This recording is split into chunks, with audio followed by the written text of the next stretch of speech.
ભારત એક એવું મોટું કામ કરવા જઈ રહ્યું છે જે દેશનું ભવિષ્ય બદલી શકે છે અને એ છે ભારતની સૌપ્રથમ સંપૂર્ણપણે ડિજિટલ વસ્તી ગણતરી.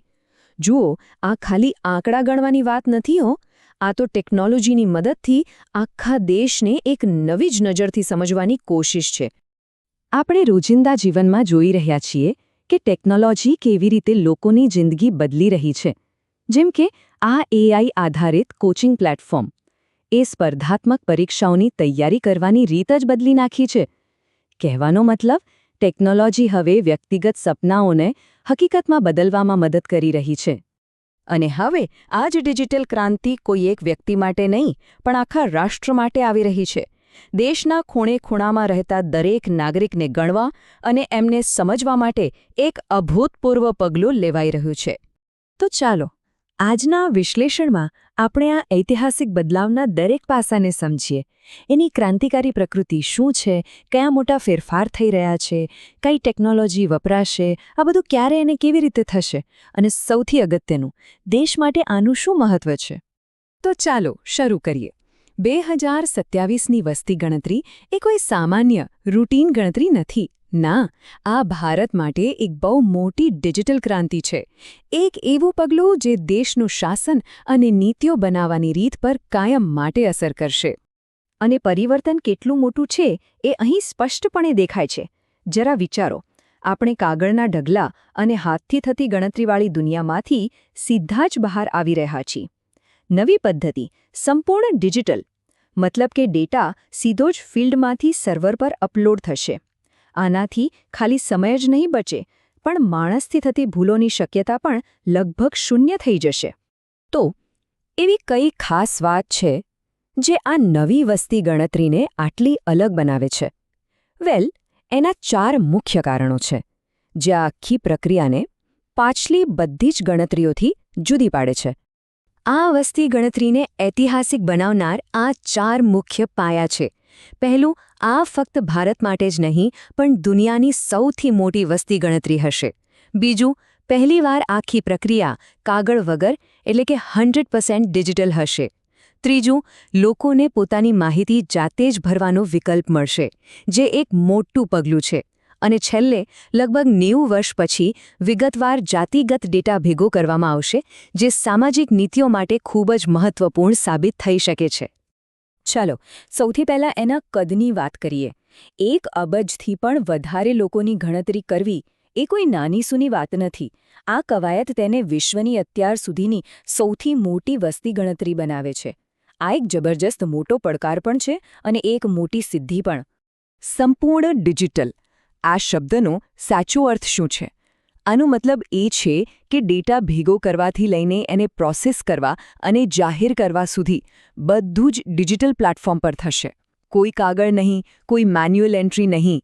આ ખરેખર એક ગેમ ચેન્જર છે. અને આ તો એકદમ ક્રાંતિકારી ફેરફાર છે.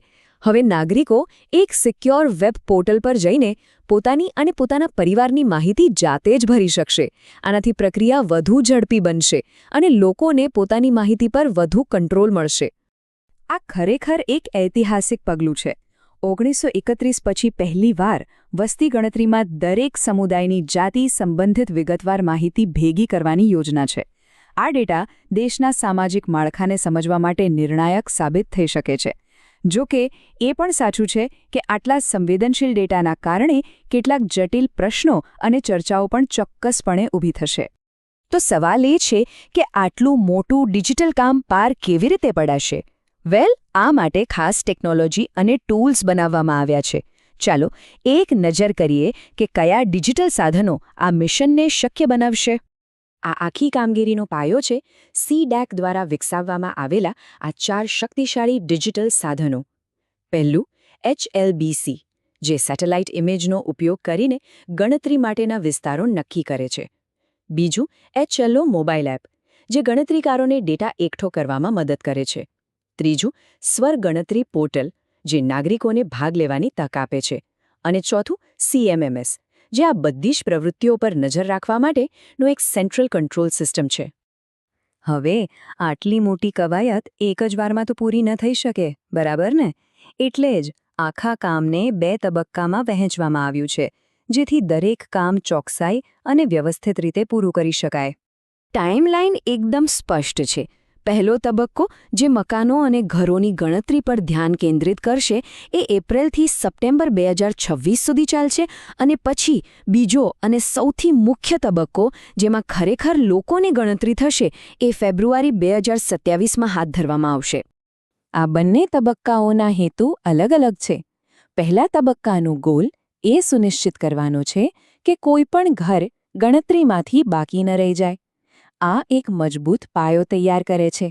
અને બીજો તબક્કો દરેક વ્યક્તિની વસ્તી વિષયક, સામાજિક અને આર્થિક વિગતો ભેગી કરે છે, જે આપણને દેશની વસ્તીનું એક સંપૂર્ણ ચિત્ર આપે છે. સારું, તો આ બધા આંકડા અને ટેકનોલોજીનો અસલ મતલબ શું? આ નવી વસ્તી ગણતરી ભારત માટે આટલી બધી મહત્વની કેમ છે? ચાલો એ સમજીએ કે સામાન્ય જીવન પર આની શું અસર થશે.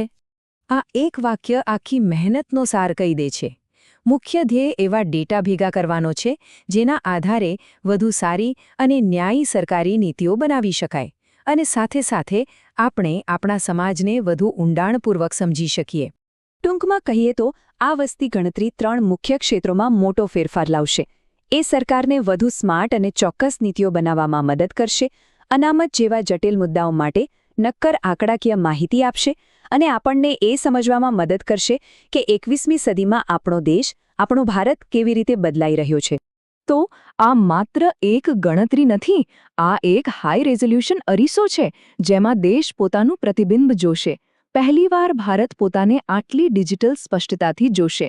સવાલ એ છે કે આ પ્રક્રિયા દેશ વિશે એવા કયા નવા સત્યો બહાર લાવશે જે કદાચ આપણે પહેલાં ક્યારેય જાણતા જ ન હતા? આ એક એવો સવાલ છે જેનો જવાબ ભવિષ્ય જ આપશે.